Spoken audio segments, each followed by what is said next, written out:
I welcome, the room's getting quite full.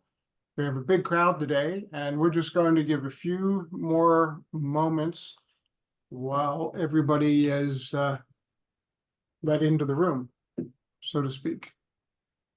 And I think, Warren, if I'm not mistaken, I think we pretty much have everybody was in the waiting room.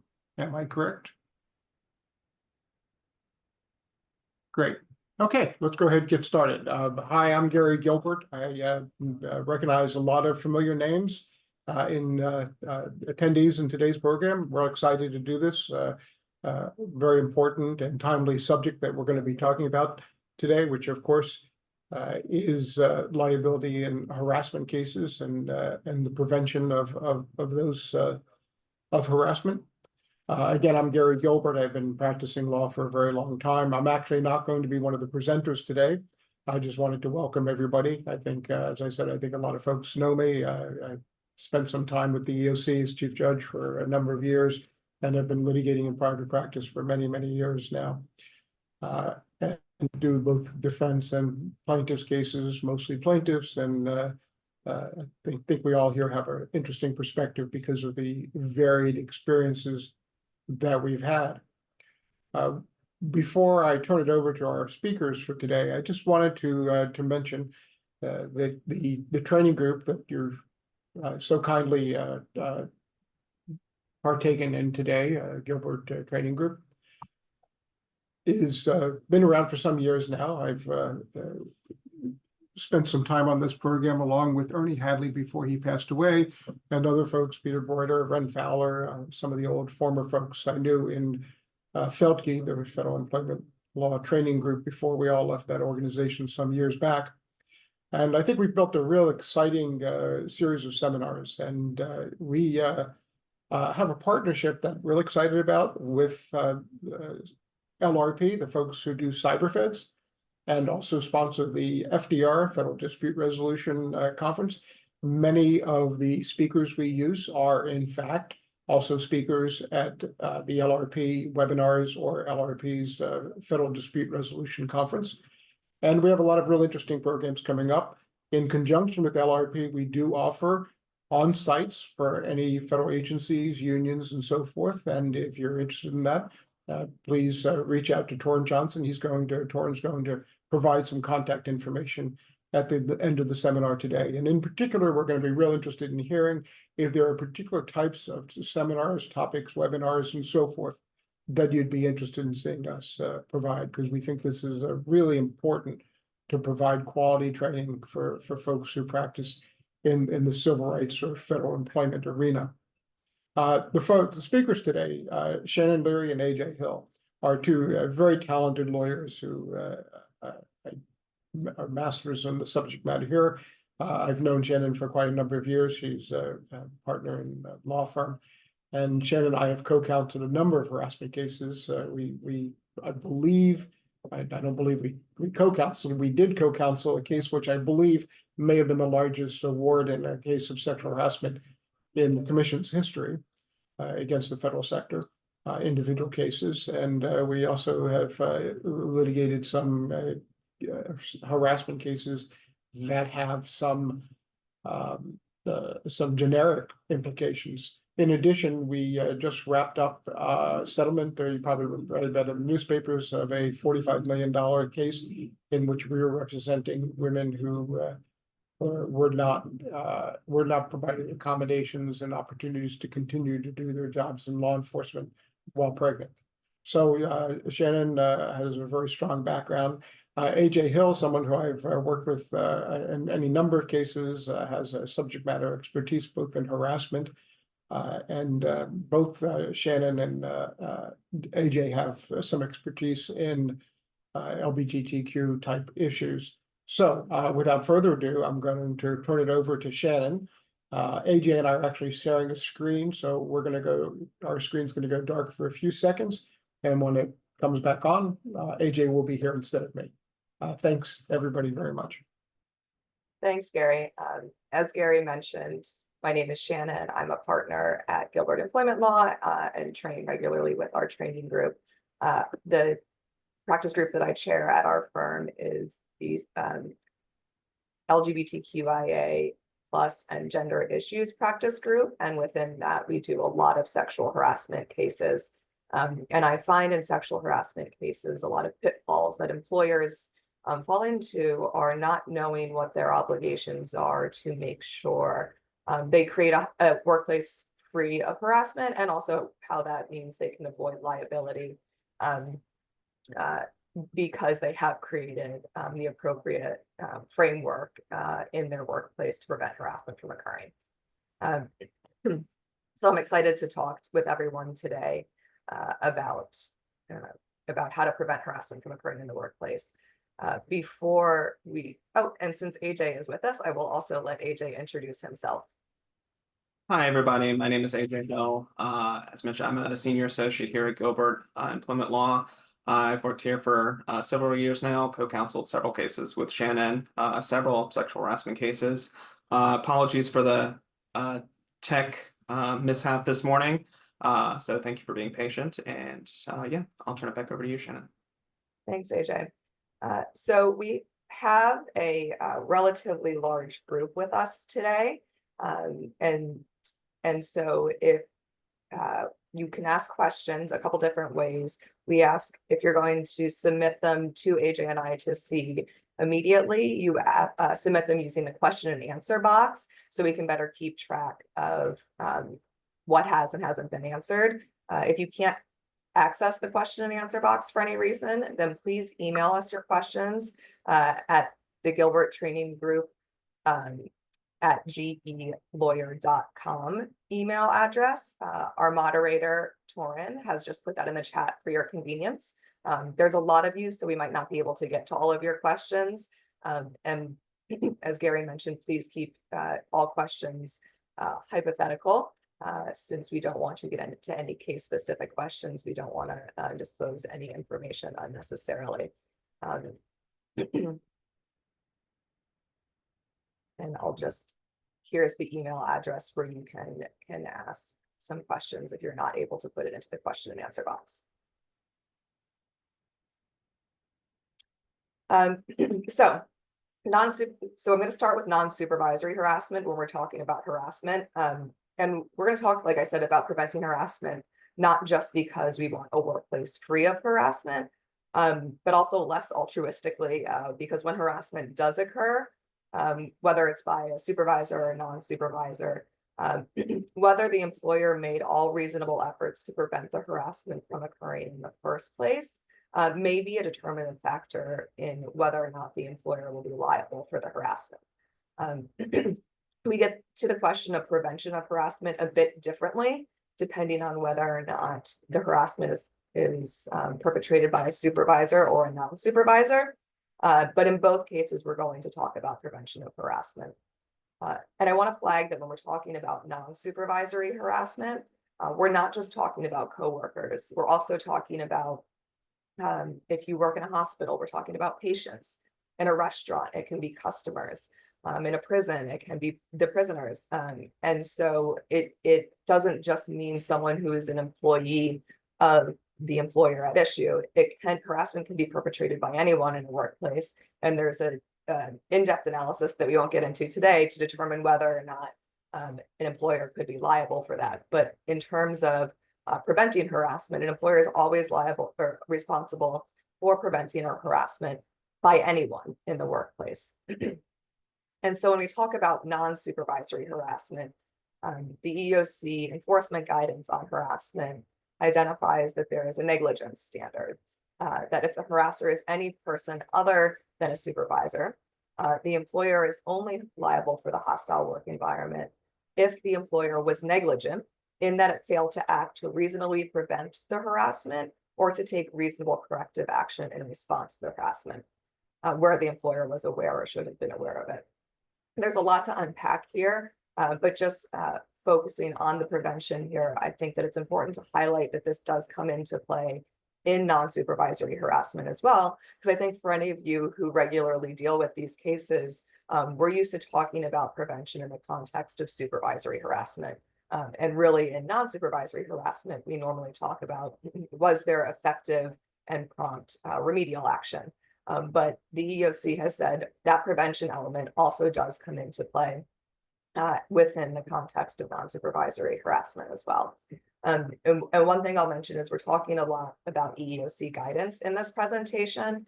And while that is certainly binding and has a bit more persuasive value on federal sector cases, this is also relevant for private sector employees. AJ and I represent complainants and plaintiffs in the private and in the federal sector. We represent agencies within the federal sector as well. And so we'll often slip into just referring to employers as agencies, but just keep in mind that this is applicable to everyone. This guidance is best practices for everyone.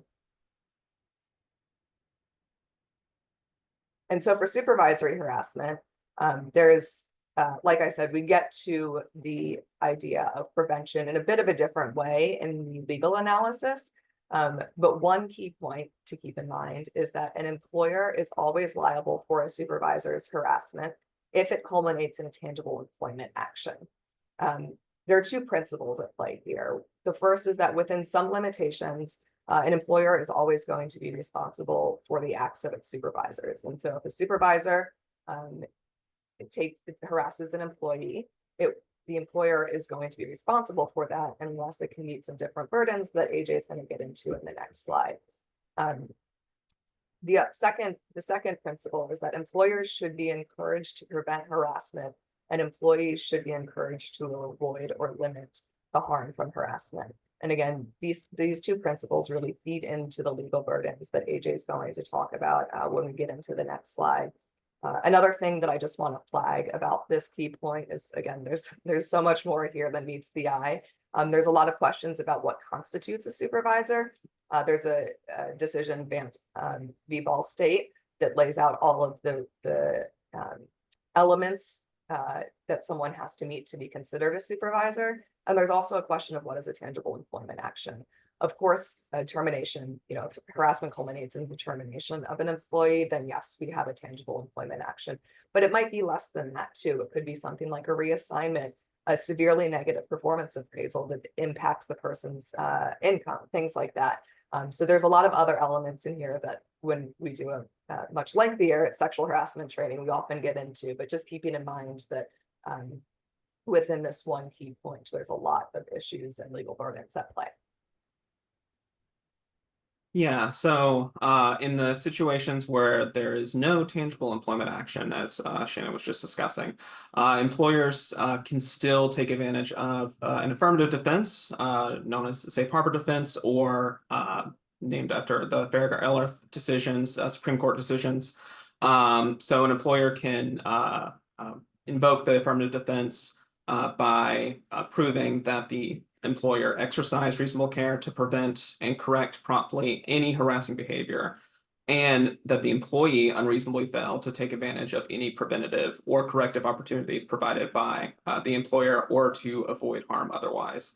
A key point here, and something to not overlook, is that this is a two-pronged affirmative defense that requires the employer to prove both.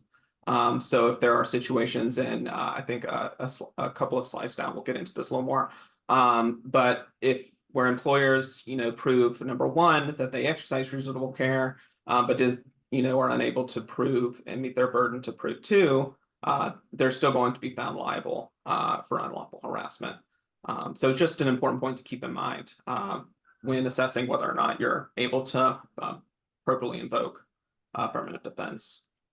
And just kind of building off that idea that this is both of these are individual requirements, even within the first requirement, the first prong here, we have two actual requirements that can also be broken up.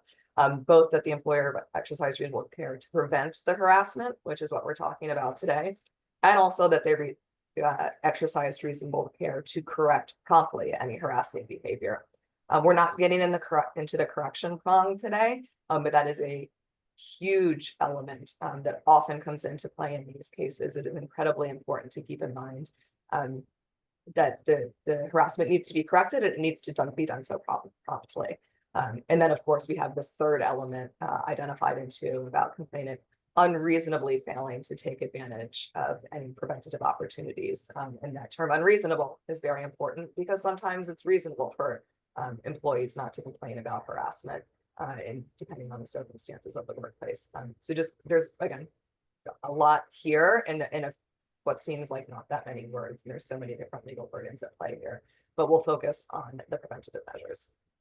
Yeah, and I think as we're going to the next slide, that second prong, a lot of situations where, you know, when you get into unreasonable employee unreasonably invoking the procedures is in situations where you're maybe dealing with a client or a patient or something where it's not really, you know, it's not an employee of the employer. But focusing on reasonable care, you know, what does it mean to take reasonable care to prevent harassing behavior?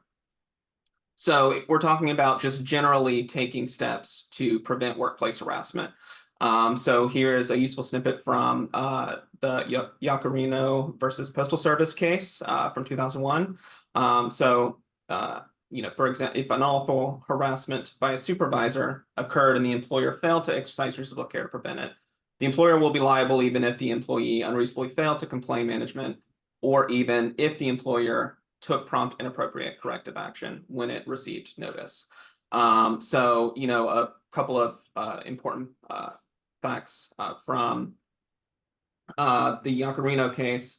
You know, that case involved some very egregious sexual harassment by a postal supervisor that involved situations where, you know, he was basically stalking a female employee, walking up closely behind her, breathing heavily on her neck. And when he would announce over the intercom, you know, to ask people to come and pick up the mail, he installed a flashing red light and would announce things to, you know, come and pick up the mail at the, you know, quote, throbbing or pulsating red light.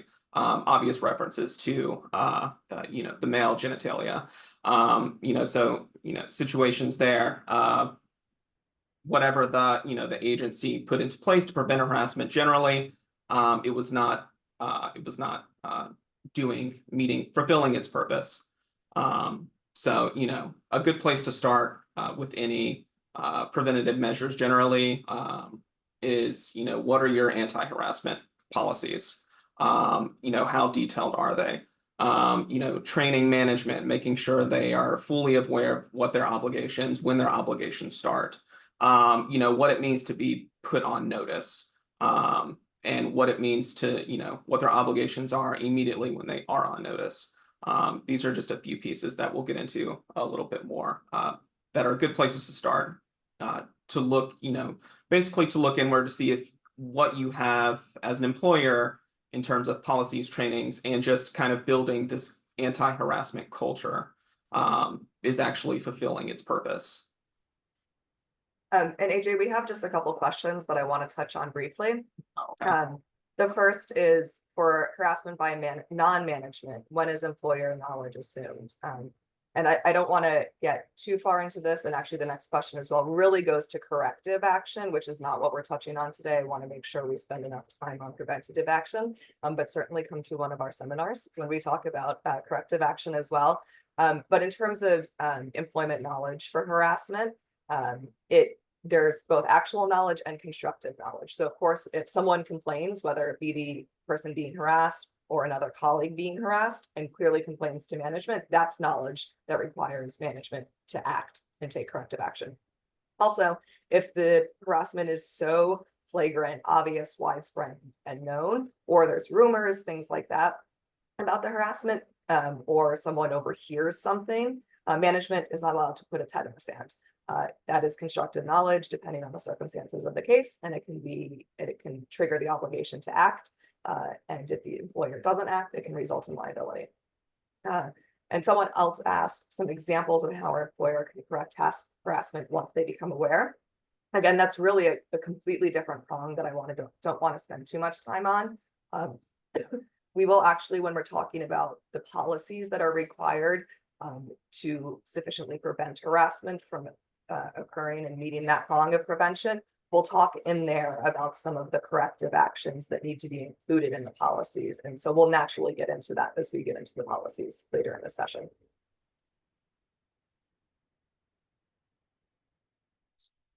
So here is some useful information from the EEOC's enforcement guidance on harassment. An employer must show both, as we mentioned earlier, that it took reasonable steps to prevent it, harassment in general, and then took reasonable steps to prevent and correct specific harassment raised by a particular complaint.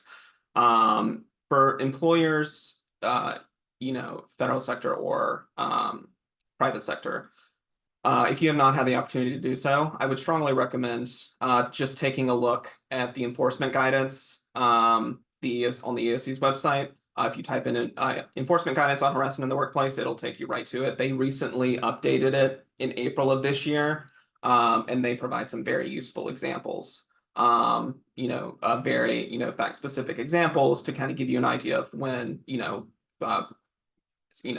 line with what we're talking about here. What steps, to prevent harassment in general may be sufficient and what steps, may not be sufficient. And yeah, one thing I think to keep in mind here that we often see in cases, it shows up in cases all the time, is you kind of have a repeat offender when it comes to harassment. And if there have been previous instances where the harassment has been allowed to continue unabated, then that general failure to stop the harassment from occurring previously can mean that failed to prevent harassment in a specific case later, and so can result in liability. As AJ mentioned, also just briefly, we're going to be talking about several different places that the EEOC offers guidance on harassment issues like this. There is MD 715 that just talks about the EEO program that agencies in particular are required to have. There is also EEOC enforcement guidance on vicarious liability for harassment by a supervisor, which, although it is about harassment by a supervisor, as I mentioned, we're looking at all the same issues in terms of prevention and correction. And so it's helpful for both instances of supervisory and non-supervisory harassment. And then finally, the one that, actually a third one, before we get to the final one that AJ just mentioned, is promising principles for preventing harassment in the workplace, which we'll get into detail on. And then the final one, the general guidance, enforcement guidance on harassment that was updated in April of this year. So the EEOC, if you just, like AJ said, type in EEOC harassment guidance, you will get all of these links.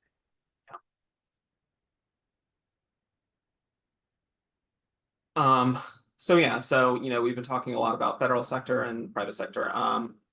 Federal EO law does not specify particular steps an employee must take or an employer must take to establish that it exercised reasonable care to prevent and correct harassment, but the employer will satisfy its obligations if, as a whole, its efforts are reasonable. And reasonable, if you any familiarity in a lot of different areas of law, reasonableness is oftentimes the standard, the guiding standard. What is reasonable is going to depend on the circumstances. But there are, I would say, some baseline steps, baseline levels of reasonableness that employers should aim to meet, and just in terms of, just sticking to taking steps to generally prevent harassment. Focusing on your anti-harassment policies and training. As an employer, are you requiring that your supervisors take training annually or biannually?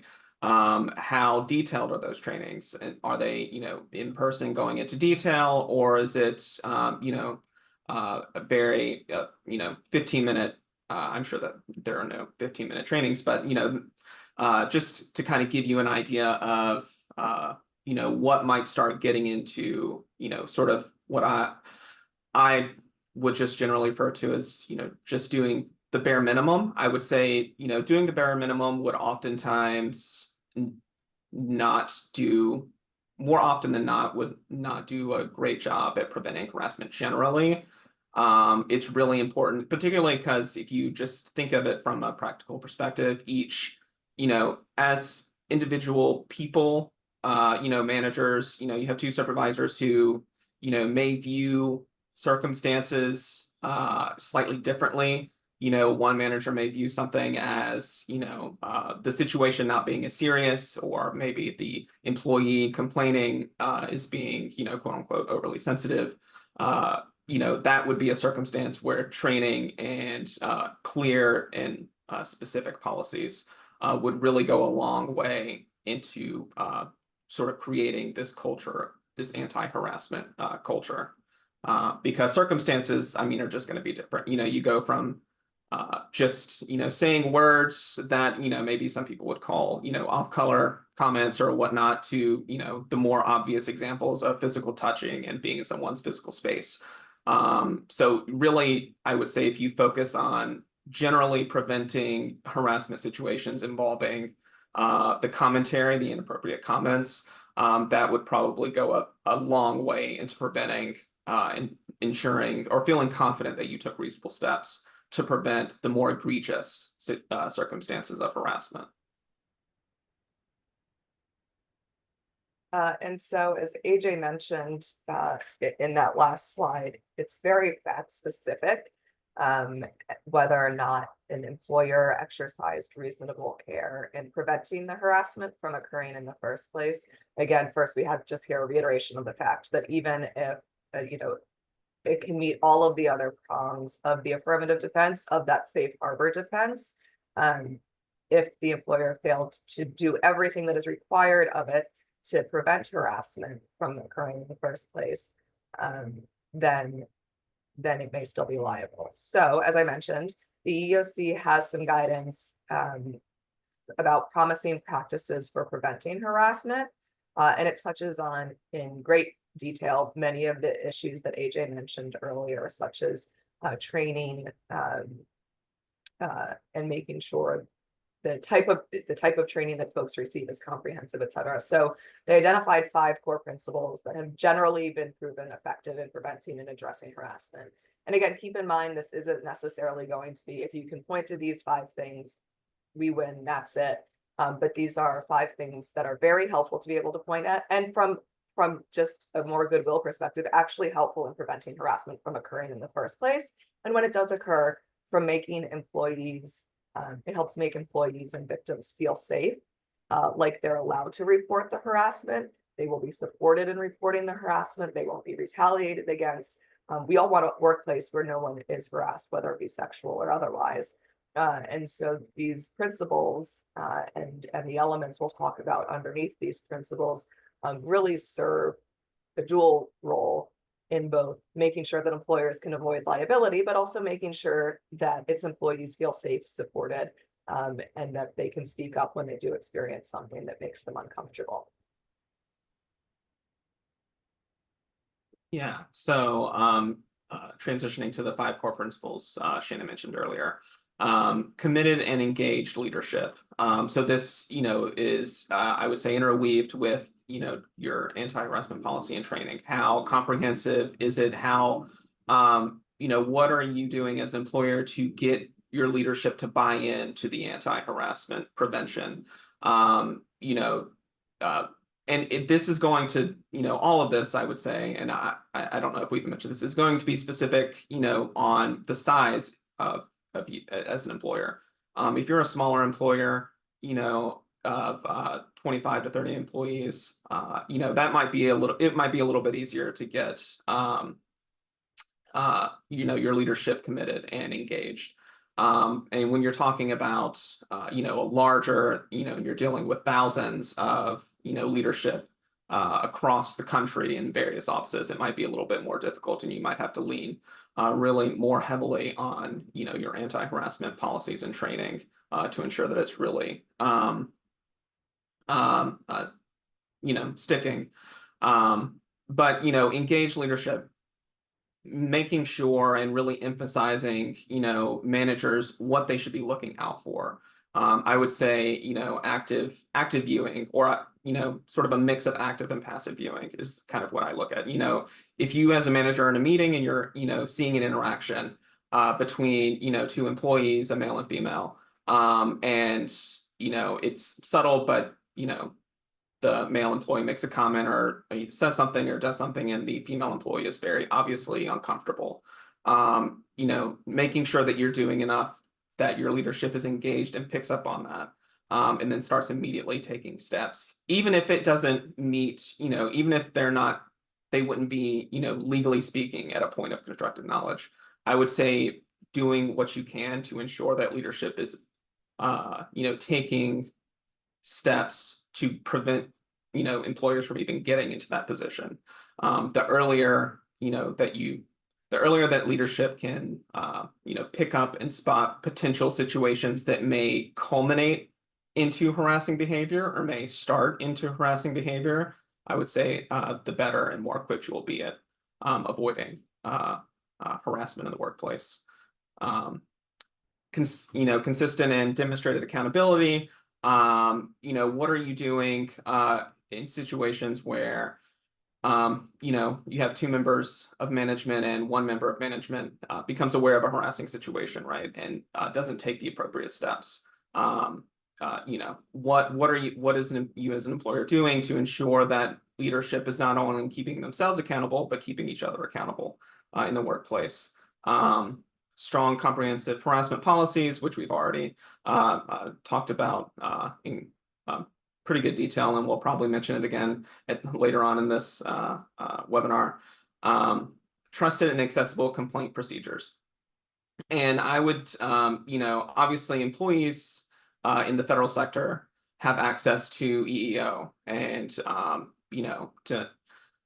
I would say ensuring that employees are aware and comfortable, talking to EEO is important, but are you as an employer also creating an internal and accessible complaint process that maybe can prevent the situation from becoming, an actionable and viable harassing workplace?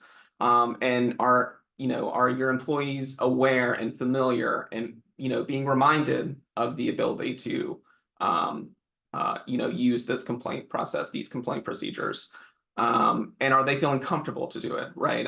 As Shannon mentioned earlier, do employees who are experiencing harassing behavior, do they feel comfortable and confident that they can use these procedures without fear of, retaliatory behavior, whether or not intentional or not?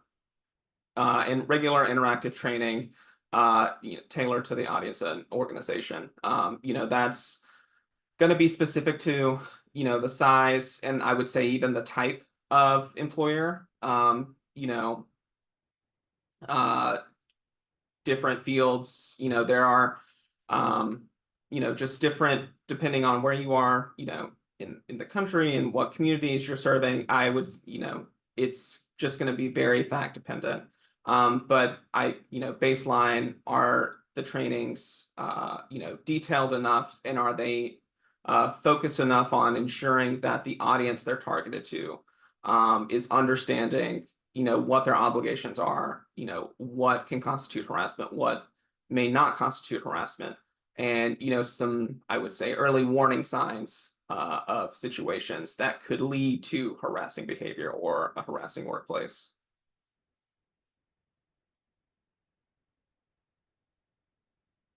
So we're gonna get into the details a bit about what each of these mean. Most of this guidance does come from the original guidance that identified the five principles, and that's the best practices for preventing harassment. We'll intersperse it with some other guidance because, and this is why looking at all of the guidance is so important, there is certainly overlap of what the EEOC says in its various forms of guidance.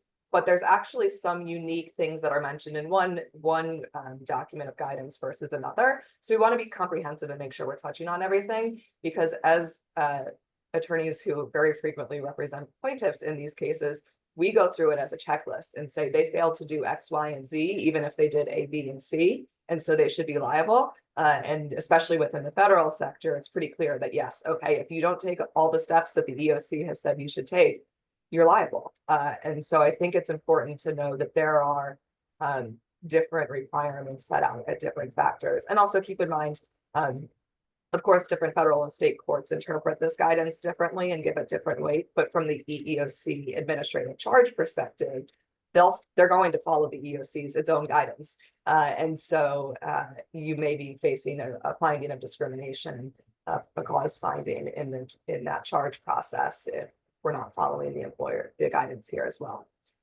So for leadership and accountability, again, as AJ said, consistent and demonstrated commitment of senior leaders to create and maintain culture in which harassment is not tolerated. This means when a manager overhears something that's inappropriate, they need to speak up. They can't sit silently. They can't pretend they didn't hear it. And we'll get to training. Managers need to know that they need to do that. Oftentimes we'll be taking depositions and managers have no idea that if they hear something inappropriate, that obligates them to take action. And so it's really important that they demonstrate this environment in which harassment is not tolerated. And that means publicly saying that harassment is not acceptable. These clear, unequivocal statements concerning the prohibition of harassment, compliance with policies into the organization, the operational framework, assessing risk factors and taking steps to minimize those risks. As I mentioned, different workplaces can have different forms of harassment. A factory site may have a different risk of harassment to it than a corporate office. And so it's really important from a management perspective, from the attorney's perspective, employee relations, to be cognizant of the different risk factors present in your workplace and make sure that all of the policies and practices are tailored to accommodate for those risk factors. Providing necessary authority, resources, and time to actually make sure that the policy is implemented appropriately by management. Policies will often call for investigations once harassment is reported, but unless there are resources for an individual to be appropriately identified as an investigator and prioritize their work in investigating into harassment, the management or the employer is not providing the necessary authority, resources, and time to really implement that policy and take the steps that it needs to take. So yeah, it's easy to say we have this harassment policy, but unless resources are provided to make sure it is implemented appropriately, an employer may still end up being liable for failing to prevent harassment. And then finally, periodic review and evaluation of policies and processes. EEOC is constantly updating their guidance. Always good to check back to make sure you're still in compliance with it. There's new cases that come out all the time. And new risk factors in the workplace, depending on different, changes in technology and things like that. So always assessing to make sure that it's up to date and current for the circumstances in place at your workplace and for the guidance provided by courts and the EEOC.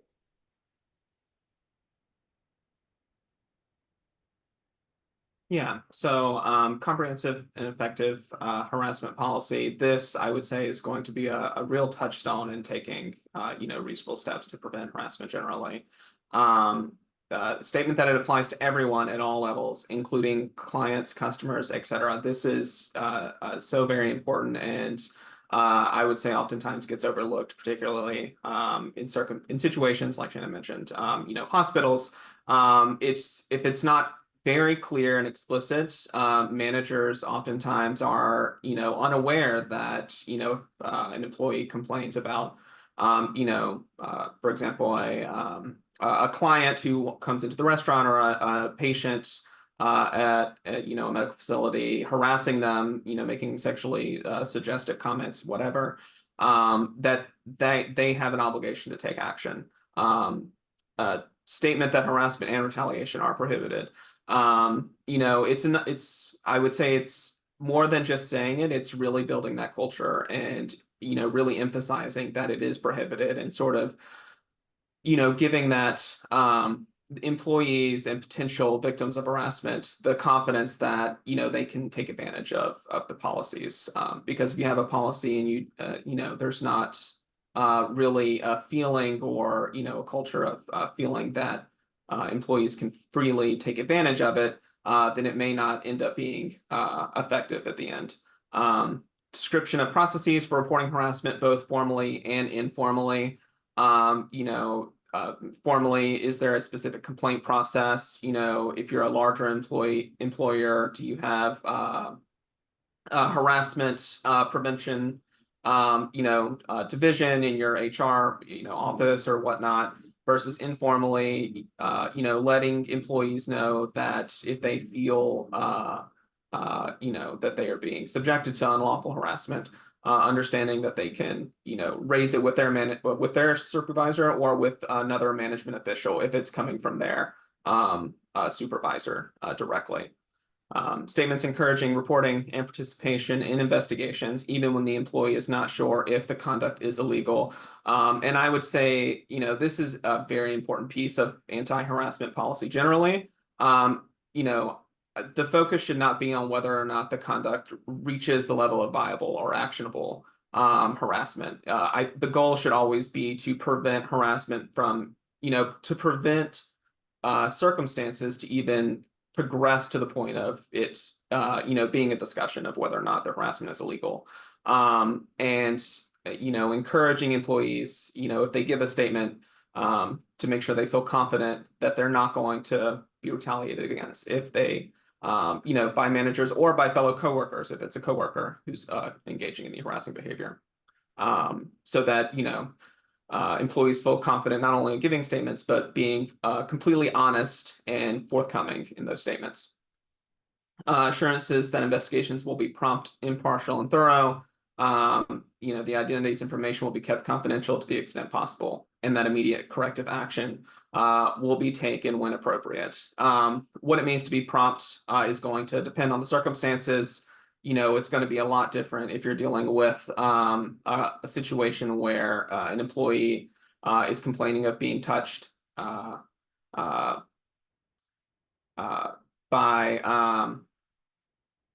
another supervisor, or is just commentary. It's all going to be fact dependent. And that it's written in clear fashion. All language commonly used by employees provided at the time of hire and posted centrally, reviewed and updated and re-disseminated as needed.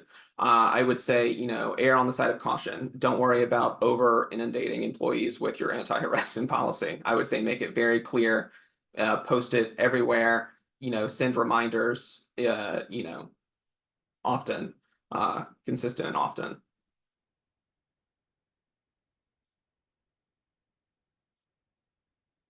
As I mentioned, the enforcement guidance kind of supplements some of this as well, in addition to some of the things that AJ mentioned. There's some overlap. I think both mentioned defining what conduct is prohibited, but it's very helpful for examples to be given, in particular, like I said, where you may not be just in a normal, office setting, and making clear. We've had many potential clients come to us and don't know if it's illegal to be harassed by a customer at a workplace or a patient at a hospital. So making sure that the policy clearly states that they're protected from various forms of harassment and what those various forms of harassment might look like. Widely disseminated, I think AJ mentioned, and that it's comprehensible to all workers. A requirement that supervisors report harassment is very important because, again, we sometimes find that supervisors don't understand what the requirements and obligations they have under the harassment policy are. Identifies accessible points of contact. I'll talk about a case later that gets into this. That's really important, that it's not just enough to say you can report it to EEO or EEO folks. You have to identify accessible points of contact and specifically identify them. And then also, as AJ mentioned, explains the complaint process to make sure that people understand what they have to do, because there is a requirement that the employees complain about this through the appropriate process. And so if they don't know what that appropriate process is, then you may not be able to meet that burden to show that they failed to unreasonably failed to complain, because if they didn't know how to complain, then they couldn't do so. And relatedly, we got a question in. If a federal sector employee files a case with the EEO office, does the agency still have to expend resources to conduct a simultaneous investigation into the same harassment allegations? This gets a lot into corrective action, but the short answer is yes. The EEO investigation done into a formal complaint does not serve the same purpose as an internal investigation done into a complaint of harassment by management. An investigation done by management, ELR, whoever handles the investigations at your agency, that investigation must be prompt. And EEO investigations, even when done timely, are not prompt, because prompt means days, maybe weeks. It does not mean months. And so it is critical that if there is a report of harassment, and especially if it's particularly egregious harassment, that investigation commence almost immediately. And so an EEO investigation is not going to meet those parameters.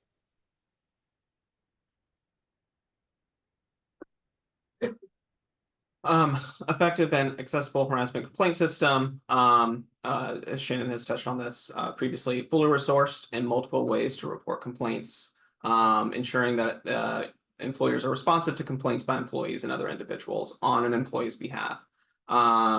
It should describe, but it doesn't require information helpful in processing complaints. It's important to offer alternative dispute resolution early. That's a good way to try and take those reasonable steps to engage in corrective action and a permanent resolution to the situation. Provides for prompt, thorough, and neutral investigations. Protects privacy of alleged victims and witnesses, and includes processes to determine whether retaliation occurs and take appropriate corrective action. And includes processes to convey the resolution of the complaint to the complainant and an alleged harasser, and where appropriate, the preventative and corrective action is taken. Just one comment on this, I would say, is ensuring that the investigations are thorough and done by a neutral is very important, and I think it's related to ensuring that both the information by the alleged victims and witnesses is kept private, and also giving confidence to your employees to take advantage of it. An employee is going to be much more likely to take full advantage of the complaint processes where they know that it's going to be a third party, outside their chain of command, maybe even outside their, district office conducting the investigation versus, someone, if it's a first line supervisor who's the alleged harasser, the second line supervisor who supervises the first line, it's going to be, that's going to, I would say, probably instill less confidence than, having someone who is completely neutral and has no familiarity with the situation. So there's confidence there that they're going to, take a thorough and prompt response and really cover all their bases. Thanks, AJ. And one thing quickly to mention on this as well is the element you mentioned of describing but not requiring information helpful to the processing of complaints. If an employee provides enough information to put the agency or employer on notice that there's harassment occurring, and doesn't answer some follow-up questions or something like that, you can't just say, okay, we're not going to investigate.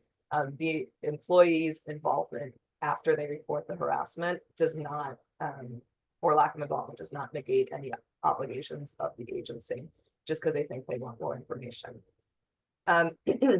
Effective training. I think that AJ's already touched on a lot of this through other things that we've talked about, elements that we've talked about, championed by senior leaders. It has to be done regularly. It should be accessible to all employees in whatever language is needed. And this also includes accommodations, of course, for folks who need accommodations for trainings.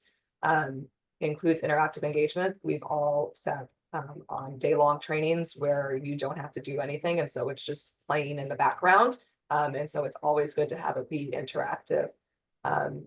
Like policies, it should be routinely evaluated and revised, so it's the most current applicable training possible. Like policies describe conduct that's prohibited, again, specific to your workplace, because that is so important, because harassment can look different in different workplaces.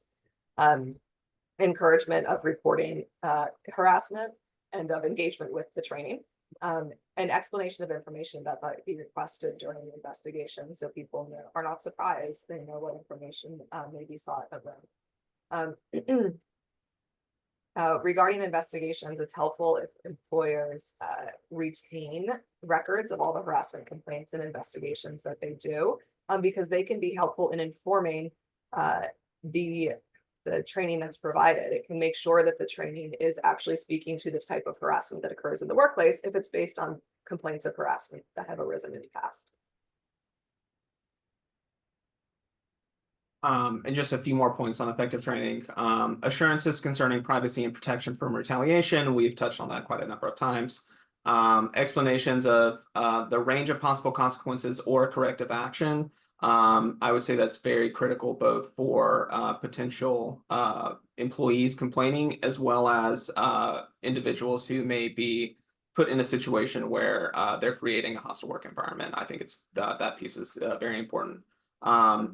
Opportunities to ask questions, identification of individuals, offices, contact information for reporting, questions, etc. You know, just like anti-harassment policies, it's very important to make sure that that information is very clear, explicit, and widely disseminated, so that it's left, you know, to no question what an employee must do. Consider separate training for supervisors and managers, including how to proactively identify and address risks, confidentiality, examples of protected activity, and consequences of failing to fulfill responsibilities. I think that kind of goes into what Shannon was mentioning earlier, the difference between having, you know, a training that's just playing in the background versus a very highly interactive training.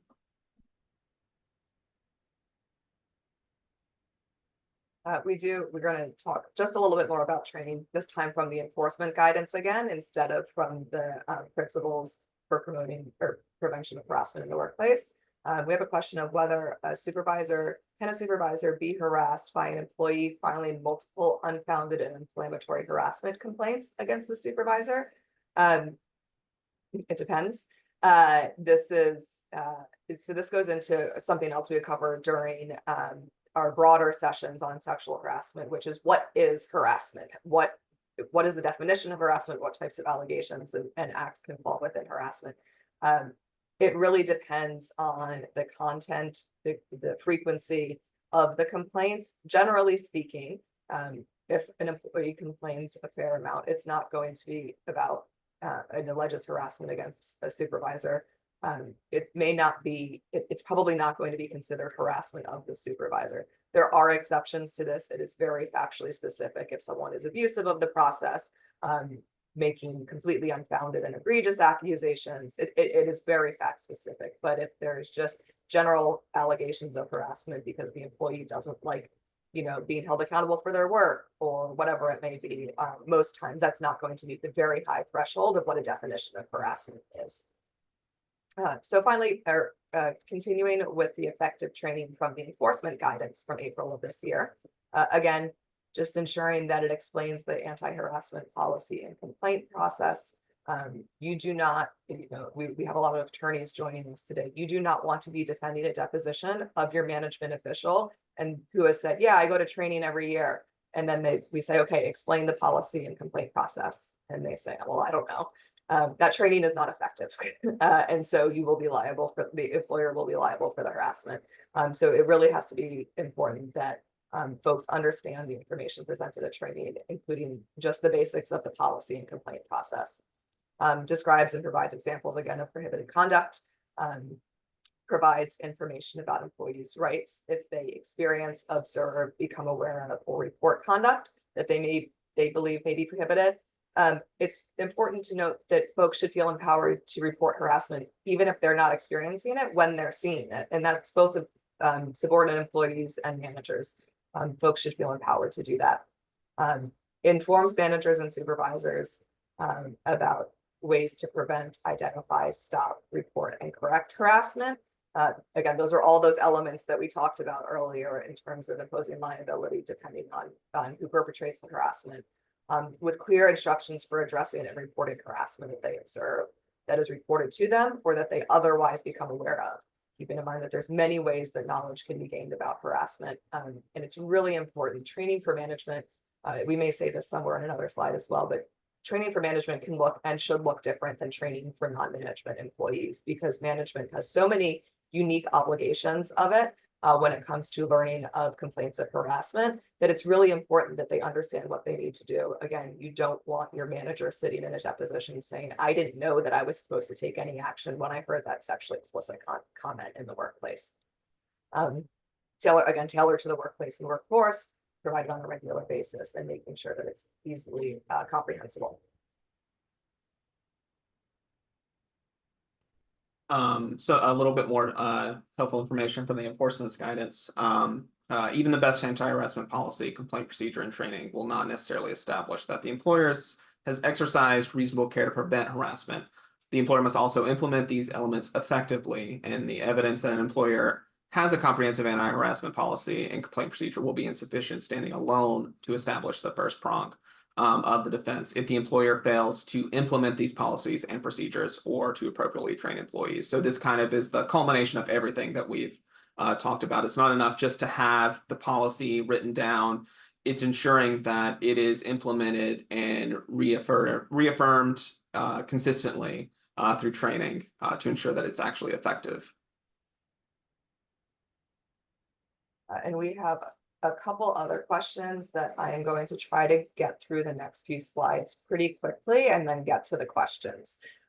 We're running out of time. The last 3 slides actually deal with this case, Rosa Maria versus Department of the Navy. In addition to the commission providing lots of really helpful guidance through its literal enforcement guidance on their website, vicarious liability guidance, principles for preventing harassment.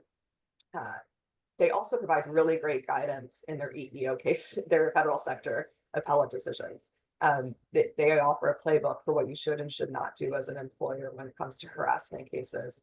And here we have a case where harassment did not exist actually, but the EEOC was so disturbed by the failure to comply with the requirements concerning the handling of harassment claims and the policy and practices of how the agency handles harassment claims. It actually spent the bulk of the decision going into what the agency did wrong and still requiring the agency to take specific action, even though there was no liability.